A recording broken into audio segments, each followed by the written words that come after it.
যে রূপনগর, নাচাবো গ্রাম শহর, কাঁপাবো সবাইকে ইয়াং টু ওল্ড। আমারে জানাতে ইশারা কাবতে হয়ে যাবে সবাই শূন্যতে বোর।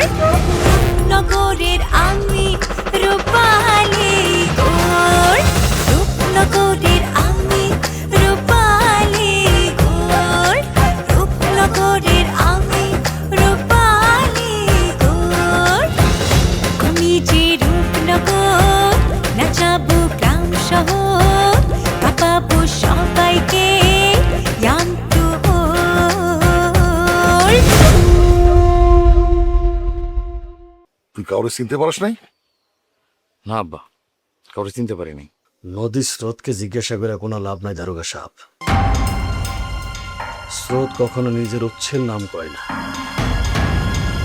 না না, লাইলি যদি সত্যিকার অর্থে আমার চায়, ওর হাত তো আমি ছাড়ুম না। কেউ আমার কাছ থেকে ছিনে নিতে পারবে না। এই তো আমাদের মজনুরা ফিরে আইছে। সব থেকে বড় কথা, এখন মারুফ ফিরছে।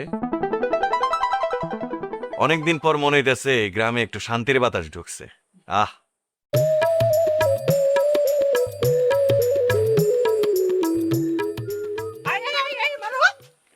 ওই জামানের প্রস্তুতি নিতেছস? কই যাবো একটু বাইরে থেকে ঘুরতে যেতে। এখন বাইরে যাওয়ার কি দরকার? হ্যাঁ, আব্বা, কয়টা দিন অন্ধকার একটা ঘরে বন্দি আছিলাম, এখন একটু বাইরে একটু হাওয়া খেতে ঘুরতে যেতেছি, এমন করো কেন? আহা, খোলা বাতাস তুই 2 দিন পরেও খাইতে পারবি। আগে 2টা দিন ঘরে থাক, রেস্ট নে, সুস্থ হ, তারপর বাইরে যা। আসলে একটা কাজও আছে। আবার কি কাজ? আর ওই যে লুলার গুন্ডিলাকে দেখা করবো, ওরা তো আমার লাগে অনেক চেষ্টা করছে, জানো, ওদের তো ঠিক মতন দোনোকে তো দিতে পারিনি। হ বুঝছি, ওরা অনেক ভালো কাম করছে, কিন্তু সেটা পরে দিলেও হইব। আরে 2টা দিন ঘরে থাক, শরীরটা ভালো হোক, তারপর বাইরে যা। আম্মা, আরে আমি তো দূরে কোনো জায়গায় যেতেছি না, আমি সামনে খালি যাবো আরাম। আচ্ছা ঠিক আছে, সাবধানে যাস। এখন আমি কাউরে বিশ্বাস করি না। এরকম কাম করলেন মারুফ খান, জি আম্মা। তাড়াতাড়ি বাড়িতে আসিস বাপ, বেশিক্ষণ বাইরে থাকিস না। ঠিক আছে আম্মা, আসি।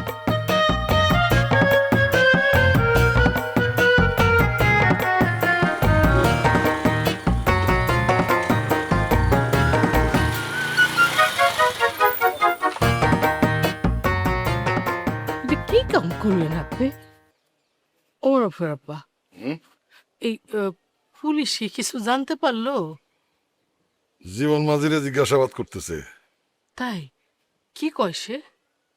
ওই শয়তান কিচ্ছু কয় না, মুখ খোলে না, আর কইলেও উল্টাপাল্টা কথা কয়। মাইনে কখনো কয় ধ্যান করতেছে, কখনো কয় সব বেলে মায়া, আবার কখনো কয় মানুষকে ক্ষমা করতে হয়, যেন থানায় না মসজিদে ওয়াজ করতেছে। আল্লাহ গো আল্লাহ, ওই লোকটার আবার কি হইল? এটাই তো বুঝি না। তারপর আবল তাবল কথা কয়, নদী পানি আর কত কি কয়। একবার যদি হাতের কাছে পাইতাম। এ কি আবার শুরু করলেন? না, আমি সত্যি কইতেছি, অচ্ছা মতো মার দিলে বাপ বাপ করে সব কয়া দিত। তুই বুঝবা না পারবি না। আমার পোলারে আমি যে অবস্থায় ফিরে পাইছি, ওই অবস্থা দেখার পর মাথা ঠান্ডা রাখা কঠিন। তবে একটা কথা ঠিক, কি? ওই জীবন মাঝি একা না, ওর পিছনে অনেক বড় খেলোয়াড় আছে। আমার মন কইতেছে আসল খেলোয়াড় এখনো ধরা পড়ে নাই। আল্লাহ জানে আর কি কি দেখার বাকি আছে।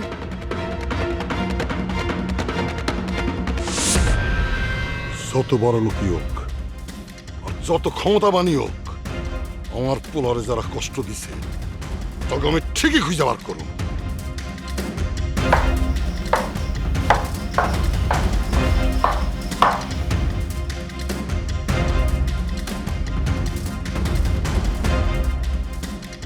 জীবন মাঝি, গতকাল বলছিল ঘাট বদলায় কিন্তু মালিক বদলায় না। এই মালিকটা কি? নামের কি দাম দারোগা সাহেব? নদীর নাম বদলায়, মানুষ নতুন মানচিত্র আঁকে, কিন্তু পানি একই থাকে। তুমি আবার শুরু করলা। দারোগা সাহেব, একটা নতুন নৌকাডুবির গল্প শুনবেন? শোনাও। একবার মাঝরাইতে নৌকা ডুবছিল, সবাই ঢেউরে দোষ দিছে। পরে জানা গেল ঢেউ ওঠার আগে বাঁশি বাজা উঠছে। বাসি? হ্যাঁ, বাঁশি। যারা শুনে তারা বাইসা যায়, আর যারা শোনে না তারা ডইরা যায়।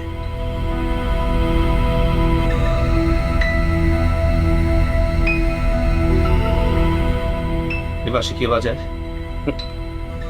মাঝে কি কখনো বাতাসের নাম জানে?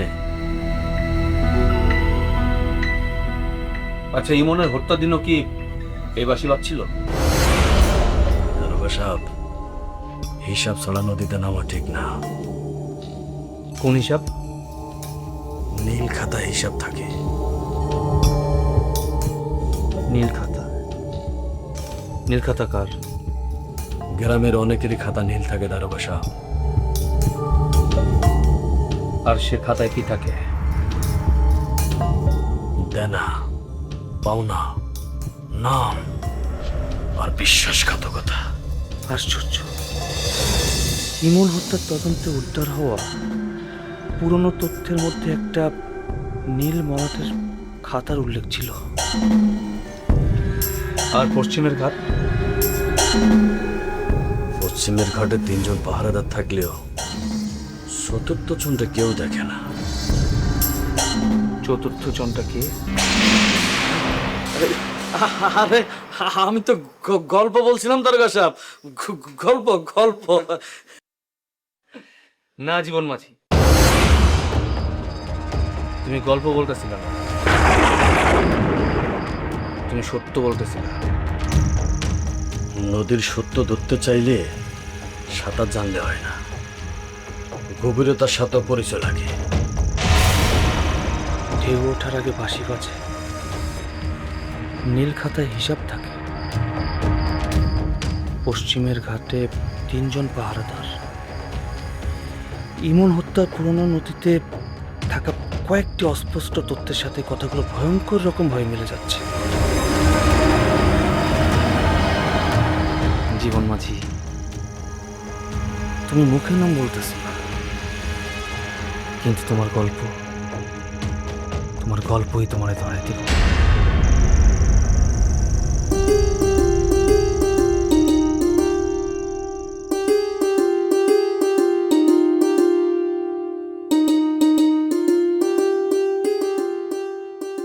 বাবা রে বাবা,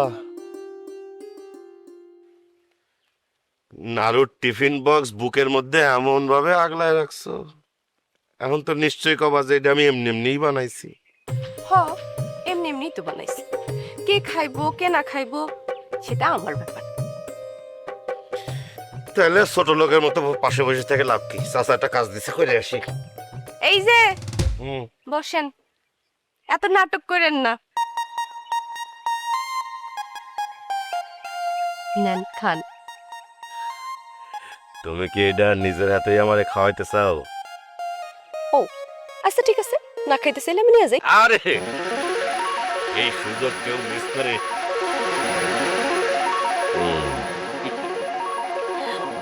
ওরে বাবা, এই জিনিস যে তানহার হাত থেকে এই পর্যন্ত আসছে, এটা আল্লাহর কাছে অনেক শুকরিয়া। কেন তানা খায় নাই? খাইছে একটা, তয় তানহা জানে এই জিনিস আমি কার জন্য আনছি। আচ্ছা বলো তো, তুমি এই জিনিস কার জন্য বানাইছো? সত্যি করে বলো তো। আমি যার জন্য নিয়ত করে বানাইছি তার জন্য। ওই তো সেটা কিনা, সেই ভাগ্যবান ব্যক্তিটা কে?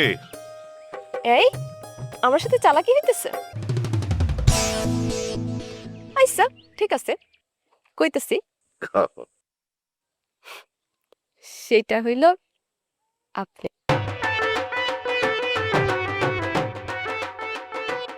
আহ, এই কথা শোনার পর নারুর স্বাদ তো আরো বেড়ে গেল। থাক, এত প্রশংসা করতে হইব না। আরে সত্যি বলতেছি, এইরকম নাড়ু যে বানাইতে পারে, তার যার সাথে বিয়ে হবে সে তো ভাগ্যবান একজন ব্যক্তি হবে। তাই নাকি? তাইলে তাড়াতাড়ি বিয়ে করে ফেলেন। ওরে বাবা, আমি তো রাজি, এখন এই নারুয়ালি রাজি কিনা সেটা তো দেখতে হবে। জানেন, মাঝে মাঝে আমি ভাবি আমাদের যদি ছোট্ট একটা ঘর হইতো, সেটা টিনের ঘর হলেও হবে। বারান্দায় টবে টবে ফুল ভর্তি থাকবো, উঠানে 2টা হাঁস আর 3টা মুরগি থাকবে, সকালে উঠা আমি রান্না করব, আর আমি বাজার করে আনবো, তারপর বিকালবেলা দুইজন মিলে একসাথে বসে চা খামো। আর রাইতে মনে করো বাচ্চাদেরকে গল্প শোনাবো, ভূতের গল্প। আচ্ছা, আমাদের মোট কয়টা বাচ্চা হইতে পারে? দূর, এসব ব্যাপার কেউ হিসাব করে নাকি? আরে একটু বলো আর কি, কয়টা বাচ্চা হবে? আমি তো চাই প্রথমে আমার একটা মেয়ে হোক। না, প্রথমে একটা ছেলে হইব। আরে না, মেয়ে, তারা আমি হাত ধরে স্কুলে নিয়ে যাব, লাল ফিতা দিয়ে চুল বেঁধে দেবো। আর ছেলে হইলে সে আমার আম্মা বইলা জোরে জড়ায় ধরবো। মেয়ে, ছেলে মেয়ে, ছেলে মেয়ে, ছেলে মেয়ে। ছেলে। আচ্ছা ঠিক আছে, 2 জন, ঠিক এই তো, দুটোই হবে। এইবার ঠিক আছে। দেখছো কেমনে তোমার কাছে হেরে গেলাম? শোনেন, এটা হার জিতের কথা না, একসাথে থাকতে হইলে, সংসার করতে হইলে দুইজনটা সাথ দিয়ে চলতে হয়। আচ্ছা, এই স্বপ্নগুলো সত্যি হইবে তো? মজনু বসের বিয়েটাকে হইতে দাও, তারপর চাচার কাছে তোমার আর আমার বিয়ের প্রস্তাবটা দেব। দোয়া করি মজনু চাচার বিয়েটা যেন তাড়াতাড়ি হয়, তাহলে আপনার বিয়েটা হয়ে যাব। শুধু আমার বিয়ে? তাইলে আর কার? কেন তোমার? ও তাই নাকি? তো আপনি যদি আমার বিয়ে করেন তাহলে আমারও বিয়ে। তাহলে কও, কি? আমাদের বিয়ে হবে। আমাদের বিয়ে হইব। আমাদের একটা ছোট্ট ঘর হবে, একটা সংসার হবে। আমাদের পোলাপানগুলো উঠানে দৌড়াদৌড়ি করে ছোটাছুটি করে খেলাধুলা করবে, একসময় তারাও বড় হবে। আর আমরা যখন বুড়াবুড়ি হয়ে যাবো তখন হাসতে হাসতে এই দিনগুলোর কথা মনে করব। আল্লাহর কাছে একটাই চাওয়া, এই স্বপ্নগুলো যেন গল্প হয়ে না থাকে। ইনশাল্লাহ একদিন এসব সত্যি হবে।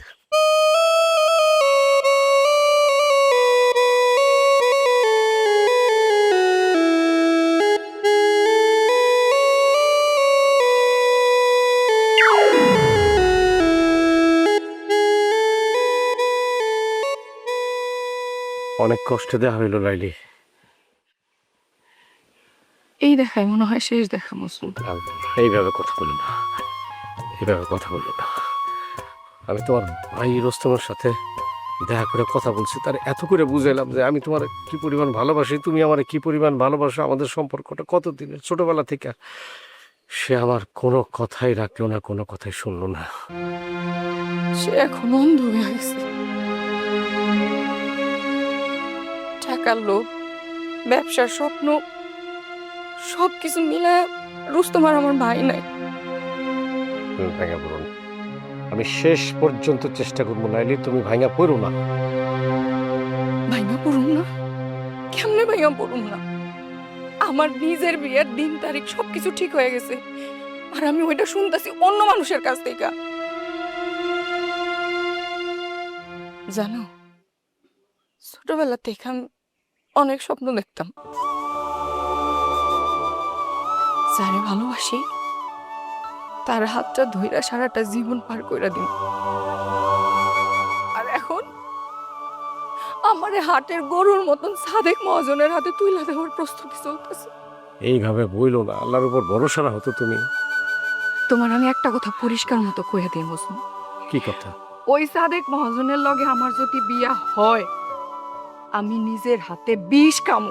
লাইলি, লাইলি, আল্লাহর রস্তে এই ধরনের কথা তুমি মুখে আনবা না, কখনো আনবা না। কেন আনুম না? আমার নিজের জীবনের উপরে আমার কোনো অধিকার নাই? আমি কি পুতুল? আমার যার ইচ্ছা তারাতে উঠাই দিব? তুমি মরার কথা ভাবতেছো, আমার কথা একবারও ভাবলে না তুমি? তুমি না থাকলে আমি কেমনে বাঁচুম? হ্যাঁ, তাহলে কিছু একটা করো মজনু, সময় তো চলে যাইতাছে। আমি কিছু একটা করবো, তোমার আমি ছাড়বো না। এই কথাটা তুমি কতবার কইছো তোমার মনে আছে? কিছু একটা করুম, সময় তো আছে, তুমি চিন্তা করো না। সময় নাই মজনু। তুমি আমারে যদি ভালোবাসো তাহলে আমারে বাঁচাও, আর যদি সেটা না পারো তাহলে ভুলা যাও। পারুম না লাইলি, আমি বুঝে গেছি আমি তোমারে কখনো বলতে পারবো না, এই জীবনে না। আমি তোমার অনেক কষ্ট দিছি, আমি তোমার সুখী হলো। আমি তোমারে কথা দিতেছি, আমি প্রতিজ্ঞা করতেছি তোমারে পাওয়ার জন্য, তোমার এই ভালোবাসার জন্য আমি শেষ পর্যন্ত লড়ব। কিন্তু সাদেক মহাজনের হাতে আমি তোমারে তুইলা দিব না।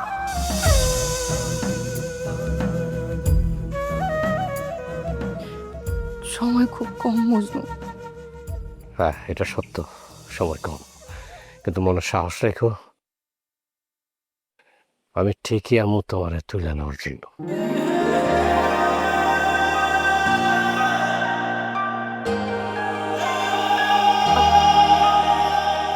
আমি গেলাম।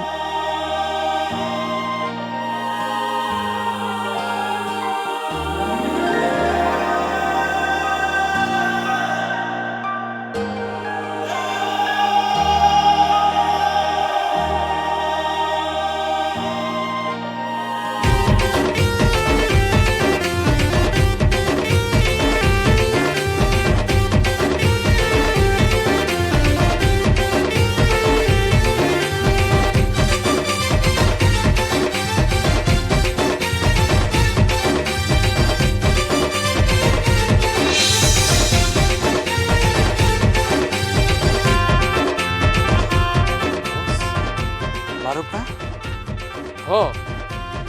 হরে লুলা মারুফ বন্ধু মারুফ মারুফ, তোর চেহারার এই অবস্থা কে বন্ধু? চেহারা তো একদম পরিবর্তন হয়ে গেছে। সত্যি করতেছি দোস্ত, তোর তো আমরা প্রথমে চিনতেই পারি নাই।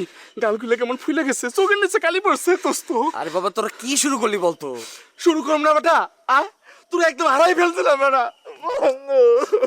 শালা, তুই জানাস তোর নিয়ে আমরা কত চিন্তা করছি, কত জায়গায় ঘুরছি।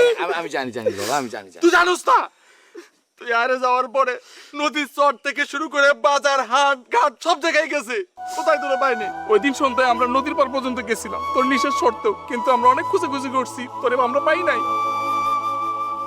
পরে যখন শুনলাম জীবন মাঝির নৌকার আশেপাশে তোর দেখা গেছে, আমরা তো পাগল হয়ে গেছিলাম বন্ধু। আমরা সেখানে গেছিলাম, কিন্তু সেখানে গিয়ে তোরে পাই নাই। আমরা অনেক খোঁজার পরে তোর মানি ব্যাগ শুধু খুঁজে পাইছিলাম বন্ধু। জীবন মাঝির নামটা শুনলে আমার গাটা জ্বলে ওঠে। দোস্ত তুই কল, ওই হারামিটা তোর লোকে কি কি করছে?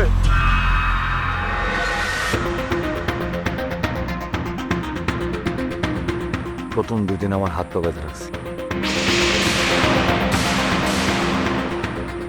চোখেও কাঁপছে, কই আছি কিছুই বুঝলাম না। কি কস? এক একটা দিন আমার মনে হতো যে আজকে মনে হয় শেষ দিন। কারা আসতো, কথা বলতো, আমি কিছুই বুঝতাম না। খালি একটা জিনিস বুঝতাম, যে আমি একটা বন্দি। কি করছ দোষ? তুই এত কষ্ট করছস? মানুষ বাঁচার জন্য অনেক কিছুই পারে রে। কিন্তু জীবন মাঝি সে তো গ্রামের মানুষ, যাকে তুই বিশ্বাস করতে, সে এমন করতে পারলো? লোভ মানুষের ধ্বংস করে দেয়। তবে তা না, কিন্তু আমার আগে সতর্ক করছিল, আমি পাত্তা দেইনি। যাক, আল্লাহ যে তোরে ফিরে নিয়ে আইছে, এটাই সবচেয়ে বড় কথা। বন্ধু, এখন থেকে সব সময় তোর সাথে আছি, তোরে আর কেউ একা পাইবো না। তোরা ছিলি বলেই আমি এত দূর আসতে পারছি, তোদের সাহসেই বন্দি দিনগুলো আমি কাটাইতে পারছি। ওই বেটা, হইছে, অনেক দুঃখের কথা বলছস, তোর জন্য অনেক কান্না করছি। এবার একটা সুখবর শুনবি? সুখবর বলবি মানে বল, তোরাই তো বলবি। আরে আমরা তো তানহারে খবর দিছি।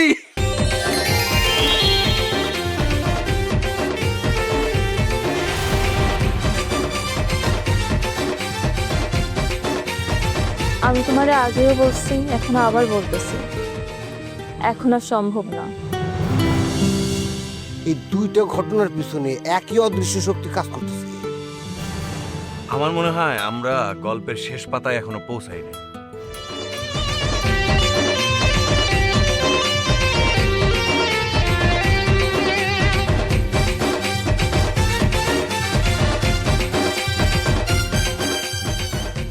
আমি তো বিশ্বাসই করতে পারতেছি না তুমি আমার সামনে দাঁড়ায় আছো।